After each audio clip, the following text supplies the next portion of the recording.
এখানে আমার ওই যে ফ্রেন্ড বিশ্ববিদ্যালয় জীবনের বন্ধু, ওর কাছে তথ্য নিয়েছি যে আলোকদিয়ার চরে যে অন্যান্য এলাকাগুলোর চাইতে অধিকতর নিম্ন আয়ের মানুষ এখানে বাস করে।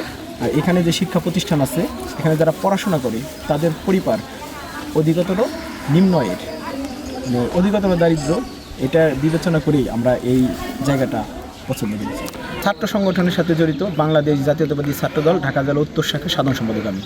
এখানে সহসভাপতি দেওয়ান ফয়সাল আহমেদ আছে, সাভার কলেজের সভাপতি ইমু ইমরান আছে, তারপর আশুলিয়া থানার সহসভাপতি আলামিন আছে, তারপর জাহাঙ্গীরনগর বিশ্ববিদ্যালয়ের যুগ্ম আহ্বায়ক সেলিম রেজা আছে, তারপর সহসভাপতি ঢাকা জেলা উত্তর শাখার যুগ্ম সাধারণ সম্পাদক নিয়াজ মকদুম রাফি আছে, রাজ রমজান আছে আশুলিয়া থানার যুগ্ম সাধারণ সম্পাদক। তো আমরা অনেকে আছি।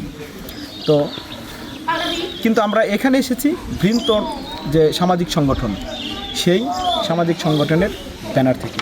আপনারা জানেন যে বিএনপি চেয়ারম্যান জননেতা জনাব তারেক রহমানের নির্দেশনা হচ্ছে যে রাজনীতি জনগণের জন্য।